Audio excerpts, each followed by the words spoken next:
성도님들, 세계 최고의 발명가라고 하면 누가 떠오르십니까? 보통 우리는 토마스 에디슨을 먼저 떠올리게 됩니다.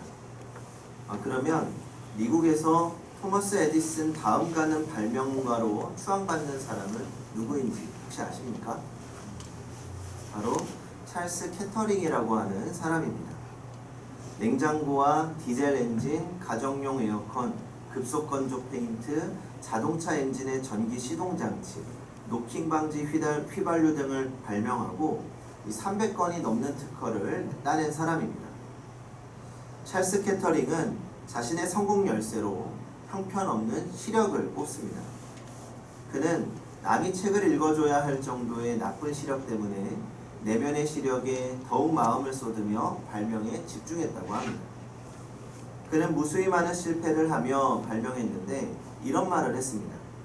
만일 어떤 훌륭한 연구원이 999번 실험에 실패하다가 마지막 1000번째 실험에서 성공을 거둔다면 그 마지막 성공이 중요한 것이다. 실패는 하나의 과정에 불과한 것입니다.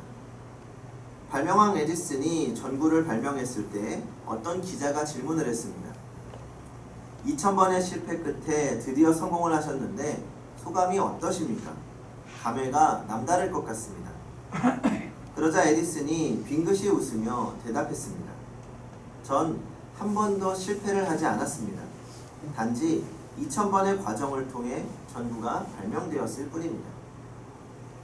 지혜로운 사람은 모든 것을 끝이 아니라 과정으로 받아들이는 사람입니다.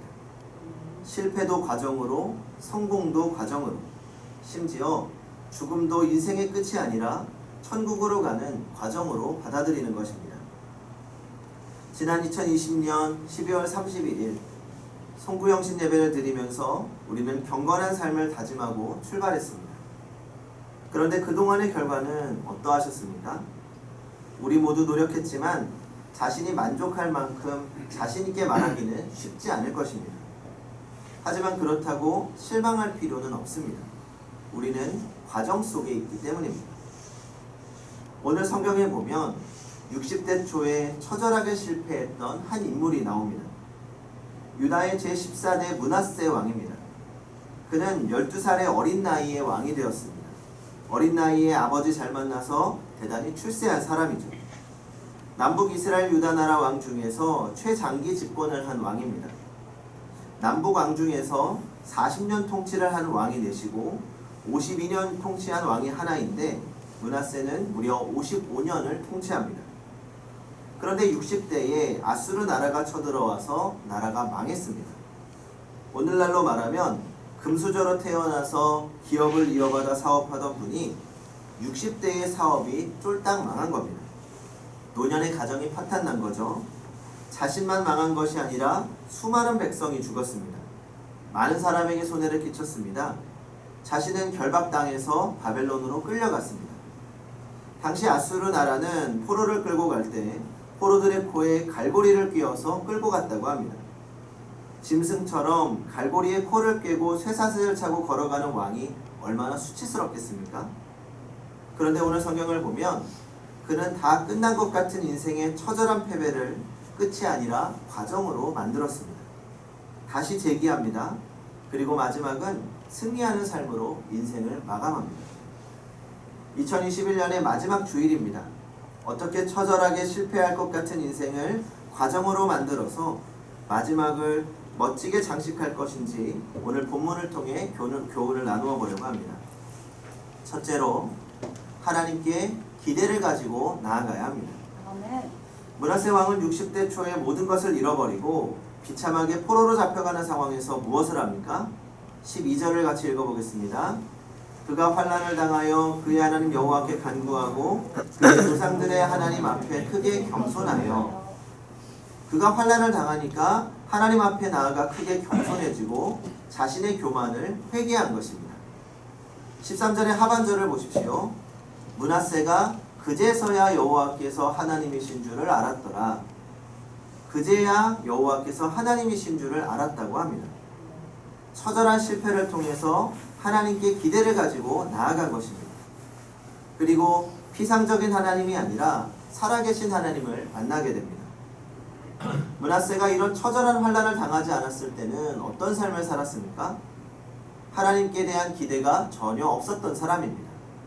힘있고 권력있고 건강하고 돈이 있으니까 무늬만 있는 형식적 신앙인에 불과했습니다. 이 아버지가 믿음 좋은 히스기야 왕이니까 어릴 때부터 형식적 신앙은 떠나지 못했을 것입니다. 하지만 10절을 보십시오. 여호와께서 므낫세와 그의 백성에게 이르셨으나 그들이 듣지 아니하므로 하나님을 무시하는 삶을 살았습니다. 무시해도 보통 무시한 것이 아닙니다. 하나님 대신 이방신을 섬겼습니다. 2절 이하를 보면 산당을 세우고 바알 제단을 만들고 1월 성신을 경배하고 흰놈 골짜기에서 자신의 아들을 불살라 제사를 드리고 하나님의 전에 우상을 세웠습니다. 9절을 보십시오. 자신뿐만 아니라 백성들까지 이방 나라보다 더 악행을 저질렀습니다. 그래서 하나님이 어떻게 하십니까? 11절입니다. 여호와께서 아수르 왕의 군대 지휘관들이 와서 치게 하심에 그들이 므낫세를 사로잡고 쇠사슬로 결박하여 바벨론으로 끌고 간지라. 최악의 처방을 하신 겁니다. 아무리 막강한 권력도 하나님의 징계 앞에서 처절하게 무너져 버립니다. 그리고 므낫세 왕은 환난 앞에 자신의 죄를 인정하고 하나님 앞에 겸비하게 회개했습니다. 어떤 처절한 상황에 처할지라도 그 상황에서 하나님을 만나 하나님께 기대를 가지면 인생은 다시 회복될 수 있고 그 상황은 끝이 아니라 과정이 될 수 있습니다. 아멘. 그의 아버지 히스기야 왕이 그랬습니다. 중년의 후계자도 없이 나라는 위태로운데 병이 들었습니다. 죽을 병이 들었습니다. 그 전에는 잘 나가니까 교만했던 왕입니다. 하나님보다 자신의 능력과 지혜를 과신했던 왕이죠. 죽을 병이 들자 그때서야 하나님께 나아갑니다. 히스기야가 낯을 벽으로 향하고 여호와께 통곡하며 기도합니다. 그의 불치병이 하나님께 나아가는 도구가 된 것입니다.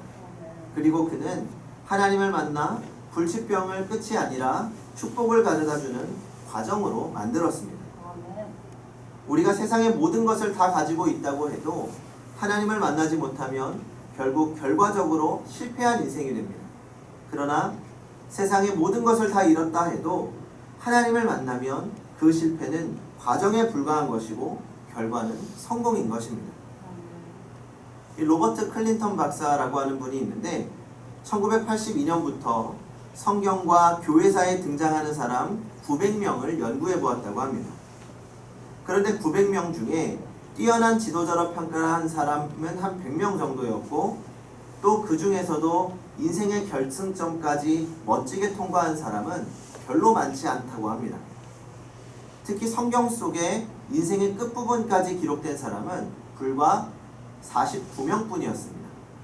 그 중에서 마지막까지 잘 끝낸 사람들은 아브라함, 욥, 요셉, 엘리야, 예레미야, 다니엘, 요한, 바울 그리고 베드로 등 이 정도뿐입니다.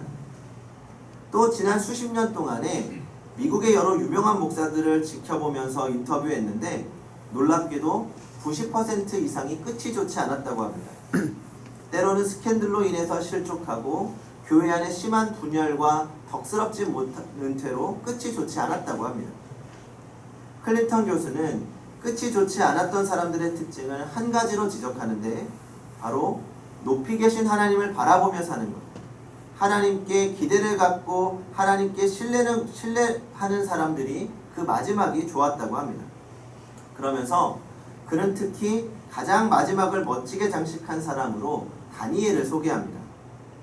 1장에 나온 청소년 다니엘이나 6장에 나온 80대 노인 다니엘의 모습은 언제나 변함없이 멋진 삶으로 소개되어 있습니다. 이렇게 시작도 과정도 끝이 좋았던 이유를 한 가지로 설명합니다. 다니엘의 삶이 어떤 상황을 만나든 하나님께 나아가는 삶이었기 때문이라는 것입니다. 항상 하나님께 기도하고 하나님을 인식하며 살았습니다. 나라와 부모를 잃은 상황에서도 치열한 정치 현실 속에서도 억울한 누명을 쓰고 사형 선고를 받았을 때도 그는 오직 하나님을 바라보고 하나님을 신뢰하고 하나님을 의식하며 살았습니다.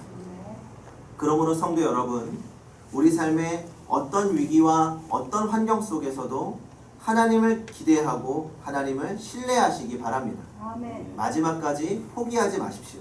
아멘. 둘째로 실패라고 생각되는 순간에 기도해야 합니다. 아멘. 므낫세는 노년의 처절한 상황에 처했을 때 무엇을 합니까? 하나님께 그저 막연한 기대를 갖는 것으로 끝내지 않았습니다. 12절을 보십시오. 여호와께 간구합니다. 오직 하나님께 기대를 갖고 하나님께 기도한 것입니다. 그때 하나님께서 어떻게 하십니까? 13절입니다. 기도하였으므로 하나님이 그의 기도를 받으시며 그의 간구를 들으시사 그가 예루살렘에 돌아와서 다시 왕위에 앉게 하심에 므낫세가 그제서야 여호와께서 하나님이신 줄을 알았더라. 아멘. 기도하였으므로 예루살렘에 돌아와서 다시 왕위에 거하게 하셨다고 합니다. 세상에 기대하지 않고 힘센 이웃나라에 기대지 않고 힘있는 사람에게 기대하지 않고 오직 하나님께 기도하고 하나님을 만나는 것이 중요합니다. 아멘. 하지만 또 거기서 끝내면 안 됩니다. 지금 현안의 문제를 풀어가야 합니다. 그래서 하나님께 기도하는 겁니다. 지금 우리 성도님들께 다가온 바벨론의 포로가 무엇입니까? 혹시 영적으로 바벨론 포로의 상황에 있는 것은 아닙니까? 육신적으로, 경제적으로 어려운 상황에 계신 것은 아닙니까? 그 실패가 끝이 아니라 과정이 되기 위해서는 가장 먼저 하나님께 기도해야 합니다. 아멘. 미국에서 두 번째 발명왕으로 이름났던 찰스 캐터링은 세계적인 자동차 회사인 미국의 제네럴 모터스 최고의 엔지니어였다고 합니다. 이 어느 날 한 모임에서 사회자가 그의 신화의 손을 높이 쳐들면서 캐터링 씨, 이 손으로 한 일 중에서 가장 중요한 일이 무엇이었습니까? 라고 물었습니다. 사회자는 물론이고 모임에 참석한 사람들은 모두 자동차의 탄생이라는 말을 예상했습니다. 그때 그는 이렇게 말합니다. 이 손으로 한 일 중 가장 중요한 일은 두 손을 모아 기도한 일이었습니다. 아멘. 성도 여러분, 실패의 자리에서 기도하시기 바랍니다. 아멘. 기도할 때 실패는 더 이상 실패로 남지 않습니다. 실패를 통하여 우리는 더 큰 은혜와 하나님의 일하심을 경험하게 될 것입니다. 아멘. 셋째로, 하나님이 기뻐하시는 삶으로 혁신해야 합니다. 아멘. 므낫세는 이렇게 하나님께 기도하고 하나님을 만나 기도하고 기도로 끝내지 않았습니다. 14절을 보면 북방력을 튼튼하게 하기 위해서 견고한 성읍을 쌓습니다. 그리고 15절을 보겠습니다. 이방신들과 여호와의 전의 우상을 제거하며 여호와의 전을 건축한 사내와 예루살렘에 쌓은 모든 제단들을 다 성 밖에 던지고 종교개혁을 단행합니다. 그는 과거 아버지 히스기야의 종교개혁을 완전히 뒤집어버렸던 사람입니다. 12대 왕 아하스에게 전혀 뒤지지 않는 우상숭배를 하던 사람입니다. 하나님의 언약을 파기했었습니다.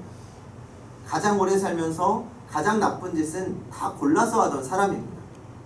12살 때부터 갖은 악을 저질렀습니다. 아들을 불태워 죽이고 온 나라의 역수를 장려했고 점치는 사람, 사술과 요술을 행하는 사람, 신접한 사람과 박수들을 요직에 앉혔습니다. 죽을 병에 걸린 아버지가 기도하여서 낳은 아들인데 철저하게 하나님의 은혜를 망각했던 사람입니다. 만약 그대로 인생을 끝냈다면 어쩌면 므낫세는 유다 왕 중에서 가장 악한 왕으로 기억되었을 것입니다. 그런데 그는 그렇게 인생을 마감하지 않았습니다. 16절을 보면 제사를 드리고 모든 유다 사람들에게 하나님을 섬길 것을 명령합니다.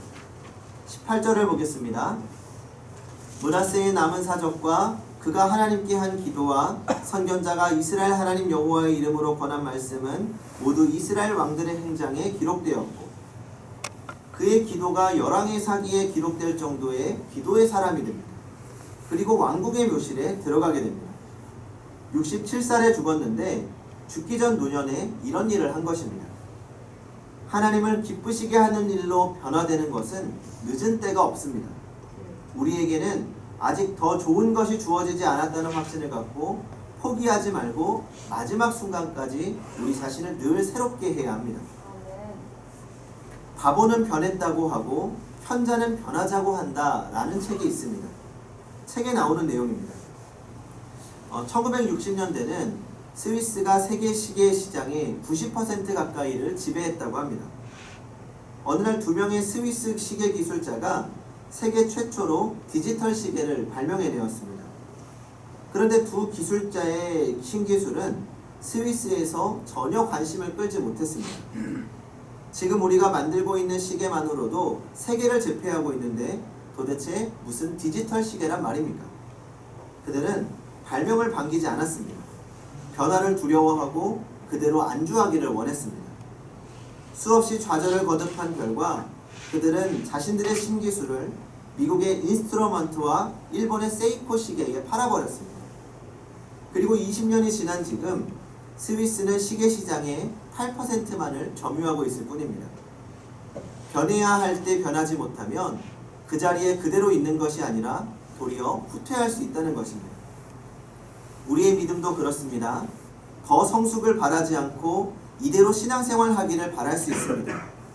적당히 믿고 적당히 생활하기를 원할 수 있습니다. 그러나 변화되지 않으면, 성숙하지 않으면 우리는 마지막까지 우리의 믿음을 지키기가 어렵습니다. 그대로 머무는 것은 불가능합니다. 점점 더 퇴보할 뿐입니다. 우리는 날마다 변화되어야 합니다. 아멘. 말씀 앞에서 하나님께 기도하며 우리 스스로를 변화시켜 나가야 합니다. 작은 실패와 작은 성공에 연연하지 말고 그리스도의 장성한 분량에 이르기까지 날마다 변화되어야 합니다. 아멘. 성도 여러분, 시작도 중요하고 과정도 중요합니다. 그러나 무엇보다 끝이 좋아야 합니다. 혹 우리 인생에 때때로 영적 바벨론의 시기가 올 때가 있습니다. 그러나 이 모든 것이 과정에 불과함을 기억하십시오. 마지막을 바라보십시오. 하나님께서 살아계시며 끝까지 우리와 함께 하십니다. 아멘. 그리고 마지막 주님을 만나는 그 순간에 주님, 내가 주를 위해 마지막까지 최선을 다했습니다. 오늘도 나를 새롭게 변화시켜 주시옵소서라고 믿음의 고백을 할 수 있는 성도님들이 되시기 바랍니다. 아멘. 기도하겠습니다.